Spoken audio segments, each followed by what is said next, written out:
кезін аңдып, КСРО қауіпсіздік комитетінің төрағасы Крючков, маршал Ахрамеев, тағы 2-3 адам тұр екен. Мен әй-шайға қарамай Горбачевқа жетіп барып, Қазақстан депутаттарының өтініш хатын ұсындым. Әлде бір жағдайға ерекше көңілдеген. Егер құпия болмаса, не жөнінде сөйлемекші едіңіз деп жымиды ол. Айтпасқа болмайтын Арал туралы бір проблемалық ойын бар еді, Михаил Сергеевич дедім. Бүкіл КСРО-ның бірінші басшысын алдап тұрғаныма ыңғайсызданып, ду қызарып кеткенімді сезсем де, сыр бермеуге тырыстым. Желтоқсан оқиғасын көтеретінімді білсе, съезд мінбесіне жолатпасы айдан анық. Бірақ арғы бергі тарихымызда өтіріктің шындыққа қызмет еткен шағы аз болмаған ғой. Горбачев съезд жұмысын жүргізуші Горбуновқа: «Мұна Шаханов жолдасты 3 минуттық сөзге жазыңыз, бір айтпасқа болмайтын пікір бар екен», деп мысқылдады.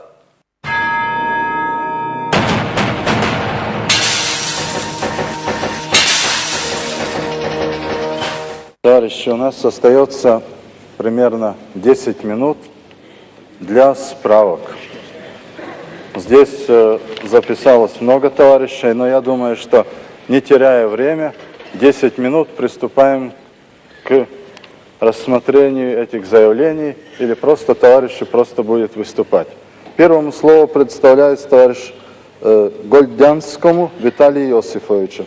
Следующий будет Шаханов Мухтар. Большая просьба, 2, если можно, минуты. Высокий съезд. Я хочу сделать следующее заявление от имени 19 народных депутатов СССР Казахстана во избежание новых вспышек межнациональной розни, учитывая создавшуюся острую ситуацию в республике. После поднятия на съезде вопроса о событиях в Грузии, группа депутатов Казахстана получает массу телеграмм, коллективных писем от своих избирателей. Они недовольны тем, что мы даже при такой гласности и открытности на съезде не поднимаем вопроса о декабрьских событиях в Алмате 1986 года, когда против мирных демонстрантов впервые в стране были применены саперные лопатки, служебные собаки, девушек избивали дубинками, кирзовыми сапогами. Все это происходило тогда, когда еще не было общеизвестного указа о демонстрациях, митингах. От общественности до сих пор скрывается число жертв среди демонстрантов. По неполным данным, около 2000 человек было арестовано. Многие из них осуждены к длительным срокам лишения свободы. Тысячи исключены из учебных заведений, уволены с работы. Эпоха застоя при первом на него натиске показала свой жестокий оскал, результатом которого явились жертвами сотни политически неподготовленных юношей и девушек, навсегда сломленных в жизни. Однако правда о событиях в Алмате и противоправных действиях солдат внутренних войск до сих пор остается засекреченной. Поэтому у нас имеет место разные нездоровые слухи, которые бросают тень на дружбу народов и являются источником некоторой национальной неприязни. В связи с этим мы убедительно просим создать комиссию из числа народных депутатов, представляющих различные регионы и национальности, для выяснения настоящей истины о декабрьских событиях в Алмате. После вышесказанного вышло постановление ЦК КПСС о работе Казахской республиканской партийной организации по интернациональному и патриотическому воспитанию трудящихся. Поэтому в этом постановлении событие названо проявлением казахского национализма. Можно обвинить 5000 людей, 10 000 людей и 100 000, но нельзя же обвинить национализмом весь казахский народ. Слово «казахский национализм» – это обвинение всему казахскому народу. Поэтому мы обращаемся с просьбой об остановлении справедливости, снять с народа суровые и незаслуженные обвинения. Казахский народ не раз доказал своей историей, своей кровью верности дружбы народа. Скоро намечается пленум ЦК КПСС по межнациональным проблемам. Многие заинтересованные народные депутаты не смогут участвовать на этом форуме, так как они не являются членами ЦК. Поэтому группа казахстанских депутатов предлагает до пленума именно на нашем съезде. Мы должны принять декрет о статусе государственного языка коренной национальности союзных автономных республик, автономных областей, национальных округов и малых народностей, а также решить очень обострившийся вопрос о судьбе советских турок и крымских татар, которые до сих пор чувствуют себя изгнанными в своей стране. Позвольте передать президиум сейчас требования избирателей, в том числе письма съезду, подписанные известными писателями, учеными и молодежью республики. Спасибо за внимание.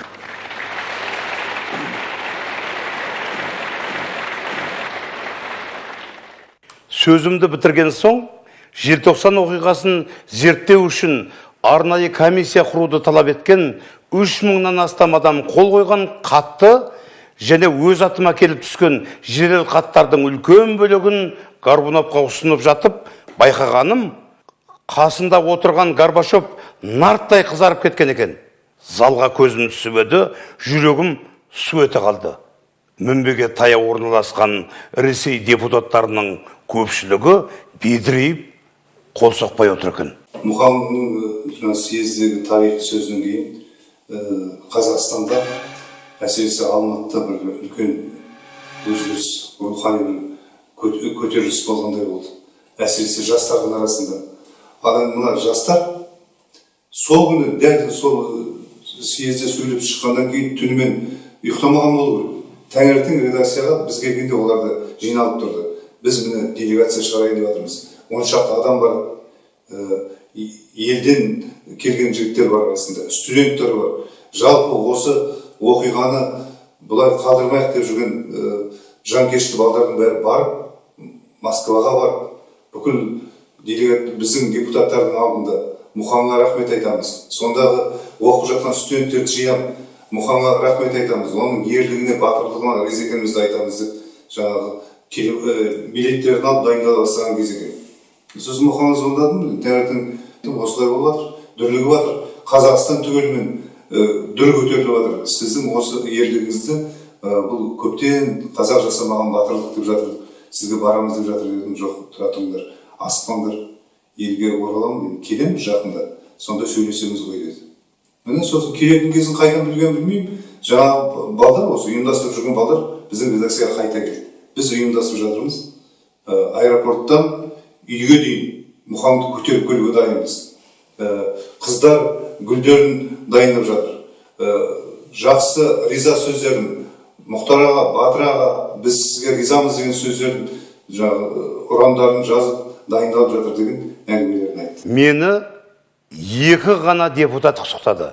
Бірі ұлы ғалым, Нобель сыйлығының лауреаты Андрей Сахаров, екіншісі Өзбекстан жазушылар одағы басқармасының бірінші хатшысы Әділ Яқупов. Ой, ермай, жарадың деп бауырына қысты. Съезге Қазақстаннан барған өзімнен өзге 98 депутаттың бір-екеуінен басқасы қасыма жолаған жоқ. Себебі айтпай-ақ түсінікті. Мұнаның Шахановпен байланысы бар екен деп ойлап қалама деп Колбиннен қорқады. Съезден соң Мәскеу қонақ үйіндегі бөлмеме келсем, телефон безілдеп жатыр екен. Көтерсем, Колбин: сен мені тірідей жерледің, өткенде әзірге қоя тұр деп өтініп едім ғой, бұл не қылғаның деп айқай салды. Қазір менің аузыма қақпақ қойғаныңызбен ертелі кеш бұл шындық басқа біреудің аузымен айтылуы тиіс еді дедім. Мен мұны жайдан жай қалдыра алмаймын. Сенің мұна баспыларлығыңнан кейін ел ішінде қайтадан көтеріліс болып кетсе, жауап бересің. Бәлкім жауапты темір тордың арғы жағында отырып беруіңде әбден мүмкін деп ақырғанда даусы тұтқаны жарып жер жазады. Керісінше орын ауыстырар болсақшы, дедім мен де қызынып. Бір республиканың бірінші басшысына солай деуге дәтің барды ғой. Арманың тым асқақ екен. Темір тордың арғы жағында қайсымыздың отыратынымызды көрерміз, деді ызаға булығып. Мен телефон тұтқасын тастай салдым. Келесі күні таңертең Қазақстан Қауіпсіздік комитетінің төрағасы Мирошник. Жолдас Шаханов, амал нешік, өзіңізге өзіңіз жасадыңыз. Сіз 19 депутаттың көпшілігіне арал проблемасы туралы сөйлеймін деп, алдап қол қойдырыпсыз. Солардың біразы Шаханов бізді алдады, сондықтан КСРО халық депутаты қатарында жүруге тиістеміз деп түсінік жазып берді. Осы фактілер дәлелденген жағдайда қандай халге душар болатыныңызды шамалайсыз ба деді. Бірақ менің алдағаным 19 адам ғана емес, арал қасіреті туралы айтпасқа болмайтын бір проблемалы ойын бар еді деп Горбачевтың өзін де алдадым. 20-шы етіп, ол кісіні де тіркеп қойыңыз дедім де бұрылып жүре бердім.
Желтоқсан көтерілісінен кейін барлық жоғарғы оқу орындары мен техникумдарда мемлекеттік қауіпсіздік комитетінің өкілдері қаптады. Жатақханаларда арнайы ашылған бөлмелерде алаңда түсірілген видео, кинофото суреттер бойынша тергеу жұмысын бастаған олар ең бастысы мына сұрақтың жауабын іздеп аласұрды. Шеруді ұйымдастырған кімдер? Біреу әсер етпесе, соншама халықтың бірдей алаңға жинала қоюы мүмкін бе? Шерушілер көтерген ұрандар қай жерде қашан жазылды? 16-сы күнгі болған пленумды Желдібай Беркін деген бірге оқитын жолдасымның үйінде отырып естік. Қасымда Нұрмахан деген жолдасым болған бірге оқитын. Соны ести сала тұла бойымыздағы бүтін ұлттық болмыстың 62 тамыры ойнап шыға келіп. Кешкі сағат 9-да Құрманғазы апыл-ғұпыл алақ-жалақ келді де ойбай құрылдық кеттік болды. Қайда? Жоқ, мына көрші жатақханада таныстарым бар, сол студенттер бар, осыларға бар. Ақылдасып көрейік деп бара қалдық. Бізді де кіргізе қалды. Студенттік билетімізді тастап кеттік, журналға белгілеп қойды, осында 2 адам кірді деп.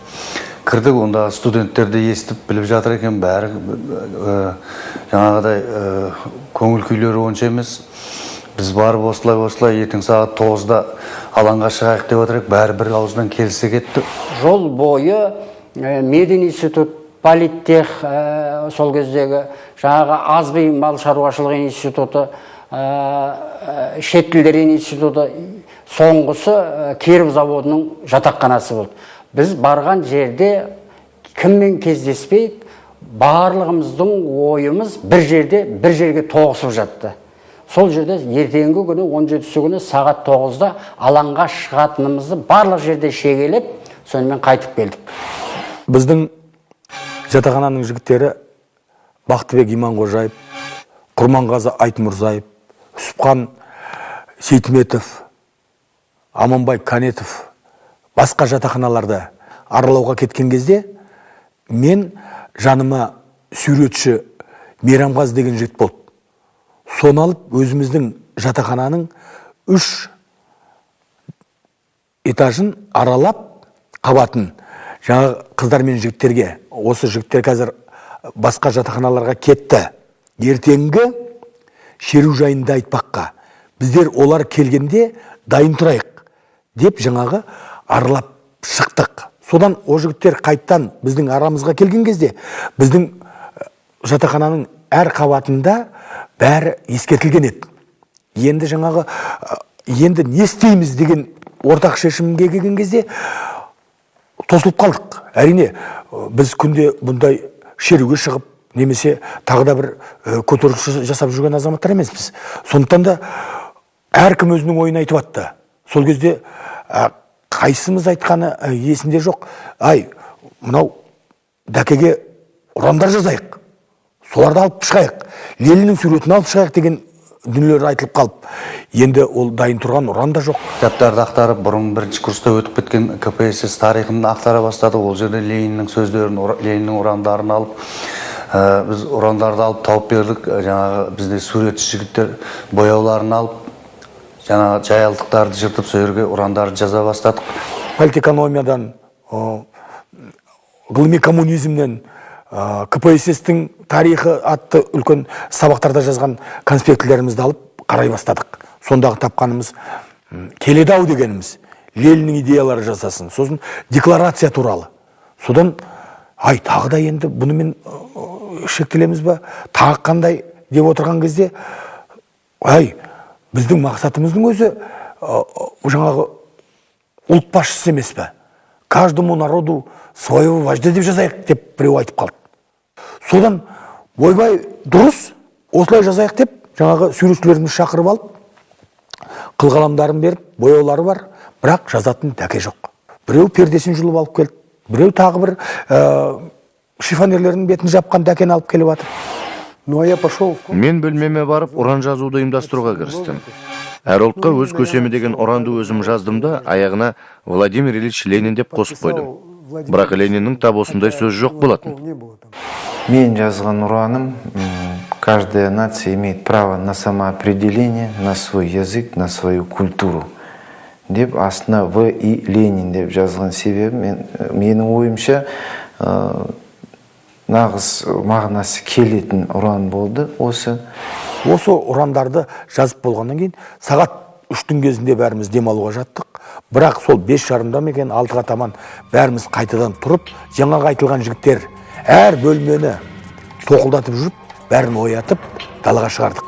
Бірақ естімегендері сабаққа шығып бара жатыр, жаңағы портфельдері бар, оның бәрін тастатып, бір жаңағы елек болып, сол Байтұрсын көшесімен өрге қарай, алаңға қарай кетіп бара жатып, жаңағы ұлттық университеттің химия факультетінің жатақханасына соқтық. Енді жанымызда бір көшеде айғайлап тұрмыз, алаңға шығыңдар, алаңға бара жатырмыз. Оның өр жағындағы Инияздың шет тілдер институтының жатақханасына, медициналық институттың жатақханасына барып тағы да айғайладық жаңағындай. Бәріміз бірігіп айғайлаймыз. Алаңға шығайық, алаңға шығамыз, өзіміздің жаңағы бейбіт түрде қарсылығымызды білдіреміз деп. Алаңға келген кезде өзім болса жаңағы алғашқы рет басшыларды көрдім. Ол кезде оған дейін телевизордан ғана көретінбіз, ол кісілерді бір топ болып тұрды трибунаның үстіне. Одан кейін әрине біз өзімізше бірдеңе айтпақ болып, енді ол бір жерден ұйымдасқан болмағандықтан біздің атымыздан сөйлейтін ешкім болмады. Жастарымыз айғайлаймыз, анау, мынау, неге олай, неге былай деген сияқты. Бізбен сөйлесейін деген, бір түсіндірейін деген адам болған жоқ. Біз естігеніміз сол: сендер кімсіңдер, не үшін келдіңдер, кетіңдер әрі деген сияқты, сондай бір менсінбей қарау, сондай не болды. 17-сі күні біз түгелдей бастадық. Бізде қанша вуз бар? Мысалы, кинотехникумнан адам бар ма? Тұрады, елдің бәрі отырғызып қойған, отырында да отырдық. Тұрып бар. Асиден адам бар ма? Алматинский строительный деген. Жоқ, тұрмаса, жоқ, соған хабар берілсін. Жаңағы Казгуден адамдар бар ма? Тұрады, қай факультетінен өстіп біз әр вузды сүйірді ұйымдасқан кезде елдің бәрін отырғызып, бар адамда тұрды, жоқ адам. Сол кезде біздің жазушылар одағынан болмай қап, адамдар сүйірді тұрмай қап, жазушылар одағынан бар ма деп. Біз ол кезде жаңағы бейбіт шеру ретінде ұйымдастырғанбыз. Сол жазушылар одағына қарай, сол біз 3-4 жігітті бізді жұмсап жіберді, жазушылар одағына барып хабар беріңдер деп. Алматы промстрой жұмысшылары алаңға 18 күні шықтық. 17 күні студенттер шықты. 18 күні алаңға шығып бара жатқан кезде орыс жұмысшылары бізге немене алаңға шығып бара жатсыңдар, Кеңес одағын құлатайын деп бара жатсыңдар ма деген кезде, жоқ, біз өзіміздің наразылығымызды білдіру үшін шығып бара жатырмыз дедік.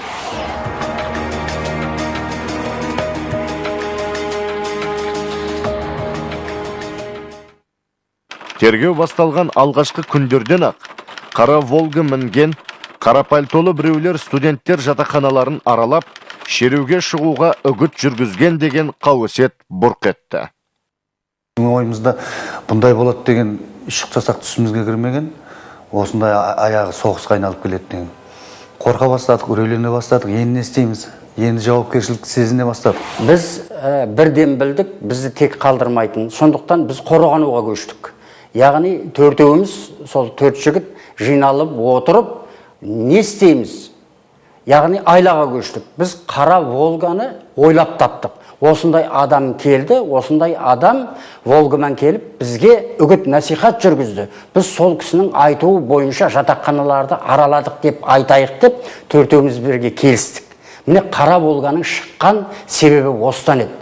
Мәскеуден арнайы келген 44 мемлекеттік қауіпсіздік комитеті өкілімен қоса, Қазақстан қауіпсіздік комитеті жаппай жұмыстанса да, желтоқсан көтерілісіне астыртын ұйымдастырушы болғандардың тобы табылмады. Тергеу кезінде қаншалықты қыспаққа түскенімізді оны өзіміз өте жақсы білеміз, халық та біледі, қандай қуғын сүргін болған. Жалпы қара Волганы біз ең соңында шыдамымыз таусылғаннан кейін қара Волгалы, қара пальтолы адамны жоқ екенін біз мойындадық ең соңында. Желтоқсан оқиғасы кезінде мемлекеттік қауіпсіздік комитетінің адамдары асқан қырағылықпен іс атқарғанын бір мысалмен келтірейін. Құрманбай Қалмұратов деген жігіт алаңда қызғыш сары бәтіңкесімен жүрген екен. Ең ғажабы, мемлекеттік қауіпсіздік комитеті түсірген суретке оның басы, яғни бет бейнесі енбей, тек бәтіңкесі ғана түсіп қалған екен. Қауіпсіздік қызметкерлері бейшараны сол қызғыш сары бәтіңкесі арқылы іздестіріп тауып, 5 жылға соттап, Сібір түрмесіне айдатып жібереді. Кейіннен менің Мәскеудегі съездер сарайында сөйлеген сөзімді естіп, желтоқсан оқиғасын тексеретін комиссия құруды талап еткенімнен құлағдар болған ол, орманға ағаш кесуге барғанда тауарлы вагонға жасырынып мініп, айлап, апталап жол жүріп, құр сүлдерімен Алматыға зорға жетеді. КСРО халық депутаты және жоғары кеңес мүшесі ретіндегі құқығымызды пайдаланып, Олжас Сүлейменов екеуміз бірлесіп, Қалмұратовты Сібір түрмесінде қайта жіберткізбей, ақыры босаттырып алдық. Комиссия сараптамасынан 1986 жылғы 19-25 желтоқсан Жезқазған, Қарағанды, Павлодар, Жамбыл, Шымкент, Талдықорған, Көкшетау, Арқалық қалаларында, Шамалған, Сарыөзек поселкелерінде жекелеген бой көрсетулер болды. Ұзын саны 2500-дей адам қатысып, оның 281-і ұсталды. Алматыда желтоқсан көтерілісі бұрқ етіп, қазақ жастары қуғын сүргінге душар болып жатқанда, іргелес қырғыз халқы да сеңдей толқыды.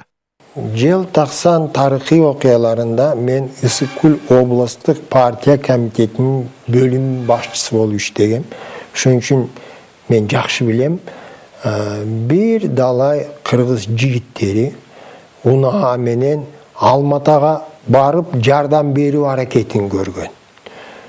Ашық айтқанда алар бийликтен же партияның тапшырмасы менен ұмтылған жоқ ошондой иштерге. Туғандық сезім, ата-бабаларының, арбақтарының чакыруусу менен ошолорду урматтоо менен, туғандық сезім менен bir-biribizге жардам бербесе ким бизге жардам берет деген сезім менен ошондой ишке барган болчу.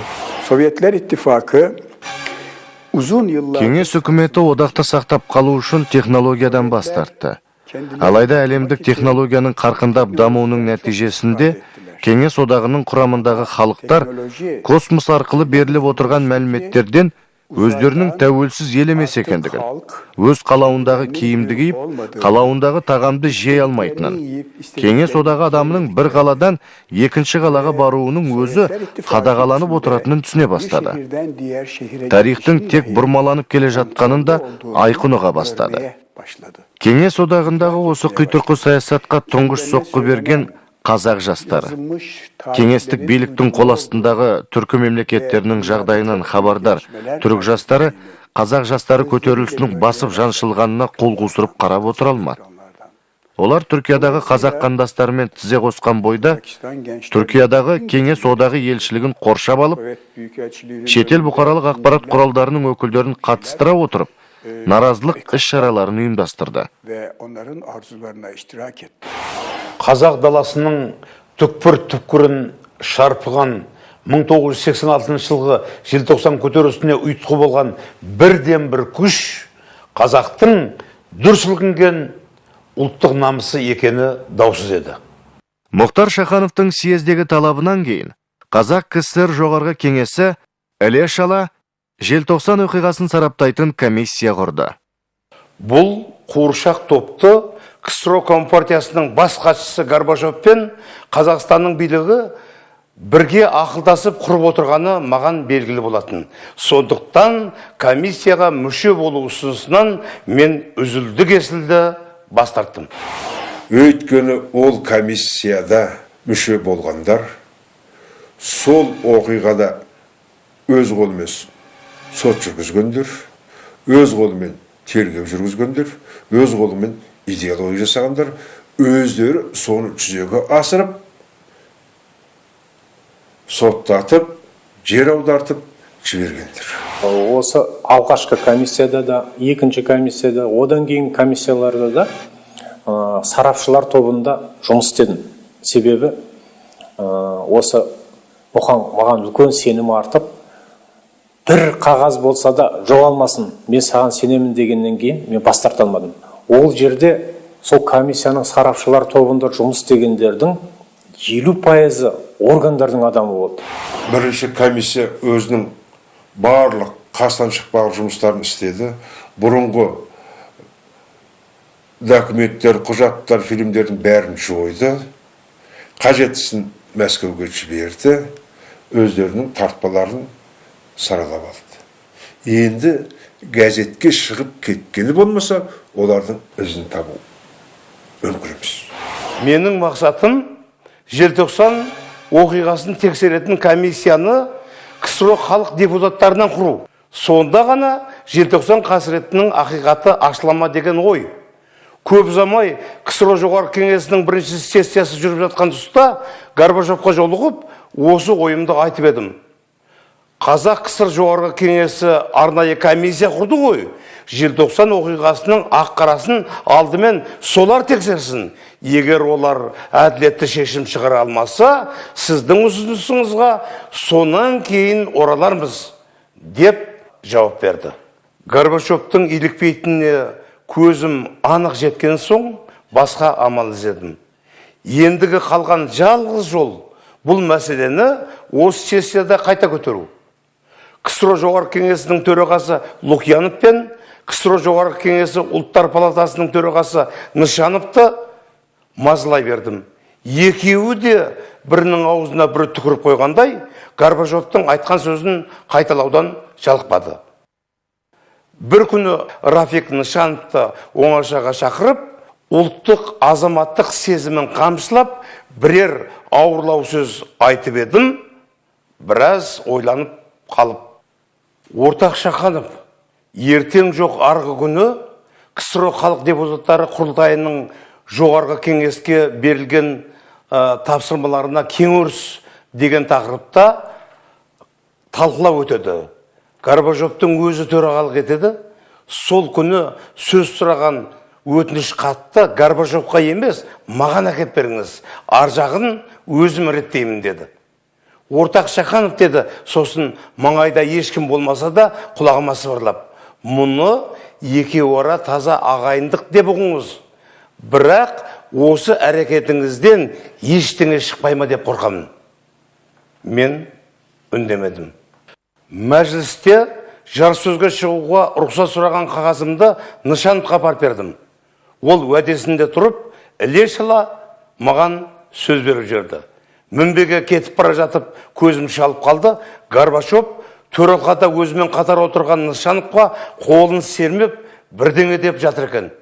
Шақановқа сөзді бекер бердің деп ренжігені анық байқалып тұрды. Менің сөзім тағы да бастан аяқ желтоқсан мәселесіне арналды. Жолдас депутаттар, бүгінгі таңда ұлтаралық қатынастардың қиын кезеңде екенін түсінемін. Соған қарамай, қалайда шешімі табылуы міндетті мәселелер бар. Мен КСРО халық депутаттарының бірінші съезі мінбесінен бір топ қазақстандық депутаттар атынан 1986 жылы Алматыда өткен желтоқсан көтерілісінің ақ-қарасын айыруға арналған комиссия құрылуын талап еткенмін. Өкінішке орай, съез төралқасы менің ұсынысымды қабылдамады. КСРО халық депутаттарының бірінші съезіндегі Шыңғыс Айтматовтың сөзі және менің Алматыдағы желтоқсан оқиғасы жайлы шындықты айтқан баяндамамнан кейін Қазақстан билігі шұғыл түрде оқиғаның ақ-қарасын тексеретін комиссия құрды. Менің ойымша, бұл комиссияны республика билігіне бағынбайтын комиссияның құрылуына тосқауыл қою мақсатында жүзеге асырды. Менің көзқарасымда, бұл республикалық комиссия оқиғаның ақиқатын анықтауға қауқарсыз. Себебі, желтоқсан оқиғасы кезіндегі бар қылмысқа тікелей қатысты лауазым иелері әлі күнге сол қызметтерінде отыр. Және олардың біразы комиссияның құрамына енген. Сондықтан, Алматыдағы желтоқсан оқиғасын тексеретін комиссияны КСРО жоғарғы кеңес мүшелері мен КСРО халық депутаттарынан құру мәселесін қатаң талап етеміз. Бұл күллі қазақ халқының талабы. Жоғарғы кеңес мүшелері менің сөзімді өте салқын қабылдады. Ана тұс мына тұстан 10 шақты адам ғана қол соқты. Колбин ол кезде Қазақстанның басшылығынан босап, КСРО халықтық бақылау комитетінің төрағалығына сайланған болса да, жоғарғы кеңестің мүшесі ретінде Қазақстан депутаттарының арасында отыратын. 20 минуттық үзіліс кезінде Колбиннің қасына бір топ қазақстандықтар жиналды. Мен сырттай бақылап тұрдым. Бір кезде Колбин Лукьяновты шетке алып шығып, ұзақ әңгімелесті. Мақсаттары маған біреуді қарсы сөйлеттік екенін шамаладым. Үзілістен кейін бірден қазақстандық депутат Семенихинға сөз берілді. Барлығы теледидардан берілді. Бәріміз көрдік және білеміз. Желтоқсан оқиғасы кезінде бұзақылар көліктерді өртеп, дүкендерді талқандады. Милиция қызметкерлеріне шабуыл жасап, қарапайым адамдарға қару кезенді. Қазіргі Қазақстандағы ұлтаралық тыныштық кімге ұнамауда? Олардың кімдер екені сөздері мен істерінен байқалуда. Биік мінбеден неге ұлтшылдық қайта қоздырылып отыр? Семенихиннің сөзін жоғарғы кеңес мүшелері ықыласпен тыңдап, сатырлата қол соқты. Мәжіліс төрағасы Горбачев іле-шала, онсыз да ұлтаралық қатынастар өршіп тұрған мекендерде от үстіне май құймасы үшін бұдан былай ұлтараздықтар жайлы мәлімдемелерді теледидардан елге көрсетпесек қайтеді деп ұсыныс жасап еді. Жоғарғы кеңес мүшелерінің көпшілігі қолдап дауыс беріп жіберді. Сөйтіп 70 жыл бойы тұншығып келіп, КСРО халық депутаттарының бірінші құрылтайында енді ғана көз ашыла бастаған ұлттық мүдделер төңірегіндегі жариялылық бас аяғы 2 айға толмайтын уақыт ішінде қайтадан баяғы таз қалпына түсті. Ең өкініштісі, КСРО жоғарғы кеңесінің нақ осындай шешім қабылдауына тікелей өзімнің себепкер болуым еді. Бірде Кремльде сессияның үзілісінде қарсы жолыққан Андрей Сахаров, байқап жүрмін, әзірге жолыңыз болмай келеді деді. Сізге енді жалғыз жол қалды. Мәселен, Одақ кеңесі палатасының немесе Ұлттар палатасының 4-тен бірі, яғни 271 жоғарғы кеңес мүшесінің 4-тен бірі желтоқсан оқиғасын сессияда қарау керек деген қағазға қол қойса жетіп жатыр. бұл мәселе күн тәртібіне талқылаусыз енгізіледі. Тіпті Горбачевтың өзі де қарсы тұра алмайды, деді. Мен қуанып кеттім. Бірақ ежелден есепке шорқақтығымнан 271 депутаттың 4-тен 1-і қанша болатын саусағымды бүгіп санай бастап едім. 68 адам ғой, деді сақырып жымиып. Осыншама адам таба аласыз ба? Тырысып көрейін дедім. Сол күні түн ортасына дейін КСРО жоғарғы кеңесінің төралқасына жолдандар хаттың жобасын әзірледім. Келесі күні Латвия, Литва депутаттарымен ақылдастым, Анатолий Собчакқа көрсеттім. Сосын алдымен бір топ қазақстандық депутаттарға, онан соң Андрей Сахаров, Борис Ельцин, Расул Ғамзатов, Шыңғыс Айтматов, Асқар Ақаев, Давид Көгілдинов, Исқақ Машпаш, Туфан Минулинге қол қойдырдым. Колбин менің алдындағы қатарда отырады. Қолыма мәлімдемені алып, қаз-қатар тізіліп отырған депутаттарға беттегенімді көрсе, ежірейе қарайды. Әр депутаттың желкесінде ең азы 5 минут тұрамын. Әр қайсысы мәлімдемені оқып шығады, соңынан ойланады, соңында қолын қойса жақсы, қоймаса келесіне аяңдаймын.